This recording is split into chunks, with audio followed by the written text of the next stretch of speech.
ছাত্র সমাজ, যুব সমাজ, বাংলাদেশের নাগরিকরা বাংলাদেশকে রক্ষা করার জন্য যেভাবে দাঁড়িয়েছিল, ঠিক সেইভাবে 12 তারিখ সারাদিন বাংলাদেশের মানুষের ভোটের অধিকার রক্ষা করার জন্য বাংলাদেশের ছাত্র সমাজ সারাদিন লড়ে থাকবে ইনশাআল্লাহ।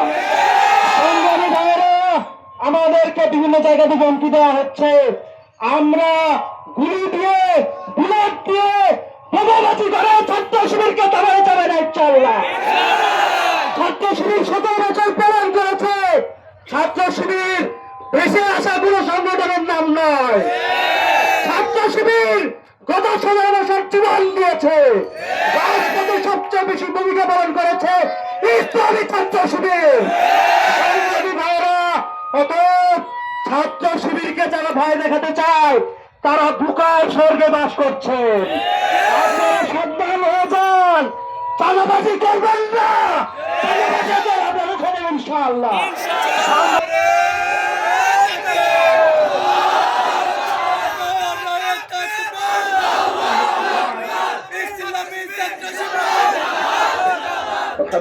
আলহামদুলিল্লাহ রাব্বিল আলামিন, আসসালাতু ওয়াসসালামু আলা রাসূলিল কারীম।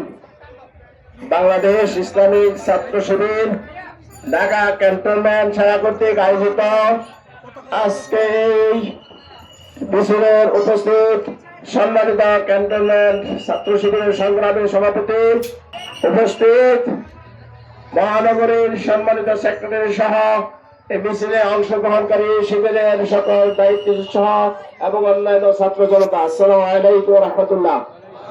আপনারা জানেন যে আগামী 12 তারিখ এদেশে জাতীয় সংসদ নির্বাচন।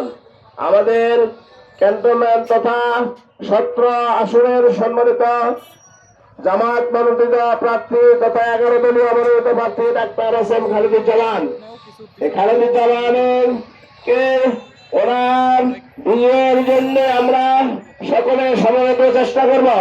বাংলাদেশ ইসলামী ছাত্র শিবির সহ এদেশের তৌহিদি জনতা দেশকে একটি সুশৃঙ্খল, শোষণমুক্ত, চাঁদামুক্ত দেশ গড়ার লক্ষ্যে বাংলাদেশ জামাত ইসলামের মনোনীত প্রার্থীকে আপনারা রায় দেবেন এবং বিভিন্ন মহল থেকে যে হুমকি তুমকি আসছে ওই হুমকি তুমকিকে আপনারা কোনো পরোয়া করবেন না।